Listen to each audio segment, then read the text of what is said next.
here are some mobility bits for you to try. You're just going to need a mat and just a little bit of space, a little bit of peace and quiet if possible. So we'll start with cats and cows. So you're going to be on all fours. From here we just start with a really nice easy movement through the spine. At this stage we're not forcing anything, we just take our time, take that gentle rise through the spine, feeling the shoulder blades move apart, and then as you lower down you feel the shoulder blades move together and the tailbone lift.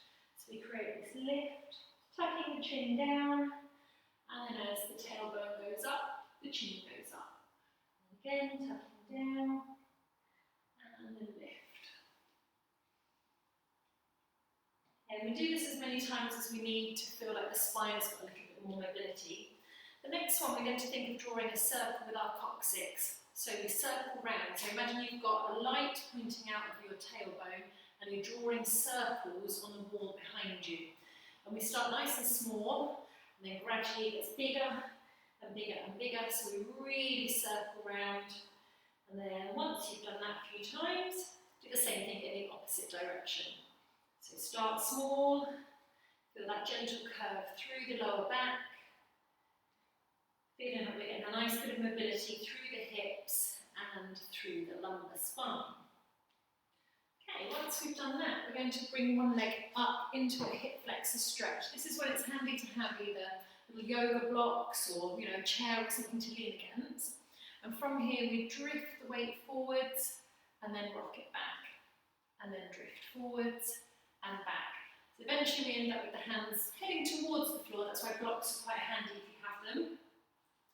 So we create a gentle flow, stretching into the hamstring under here, stretching into the hip flexor across here, and then rocking back and forth. Whenever we do this, we're not looking at pain, we're just thinking of mobilising the hip, mobilising through the hamstrings, through the knee, and through the ankles. So no pain, just a gentle flow. Okay, once you've done that a few times, we can then switch over to the other side, so forwards and back. And we keep the neck and the shoulders nice and relaxed. We don't have to keep the chin up like this. We can just let it fall in line. So there's no tension.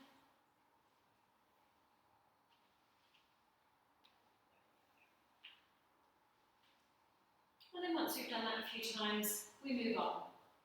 From here, we're going to take one leg out to the side in this position here. Doesn't matter if it's a little further away or a little closer, go with what feels comfortable. Hands come down to the floor. Now if you have your right leg out to the side, you're going to take the right arm upwards to the ceiling, get that nice big stretch, and then gently roll through. So lifting up, and then through, and lift, and through. And we can have a play around with where our head goes. So now you can see I'm looking down towards my bottom hand, but I can also open out across the chest and look up towards my top hand. So have a go at both.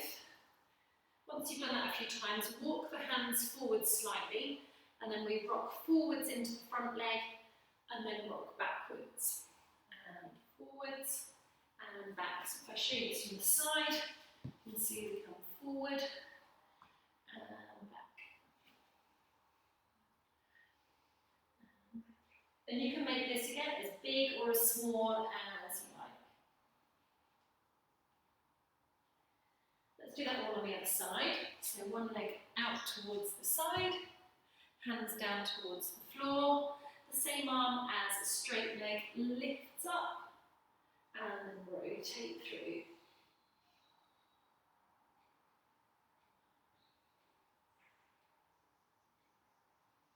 Let's try looking up to that top hand.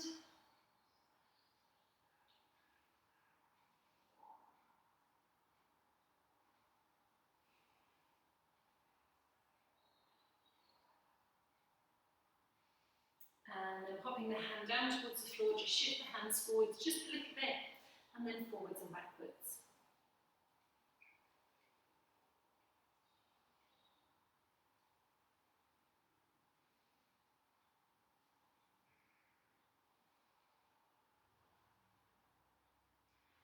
And then last one, And then from here, we're going to lie ourselves down onto your back. We're going to take the feet just a little wider than hip width. So if you can get it wider than the mat, great. If you can't, then just go to where you're able to. And then we let one knee roll inwards, and then the other knee roll inwards. And we can just let the hands rest on the floor, letting the knees just drop in, getting a little bit of internal rotation at the hip.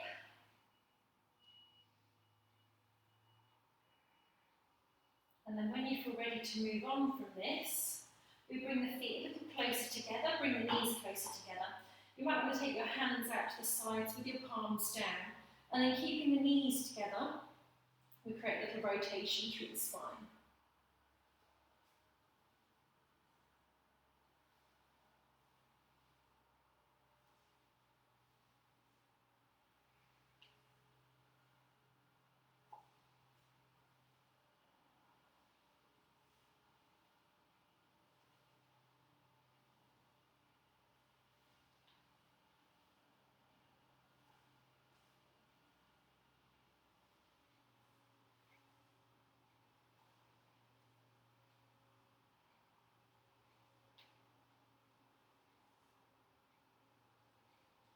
And then have a rest there.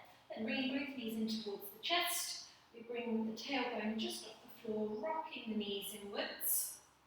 Then we can do some circles, whether you circle the knees inwards or outwards, whether you keep them together or let them go separately, it doesn't really matter.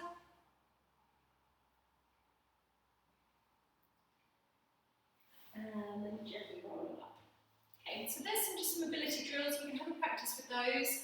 Once you feel they're okay and you're managing those, then we'll move on and we'll find some other ones. But they're a really, really nice place to start.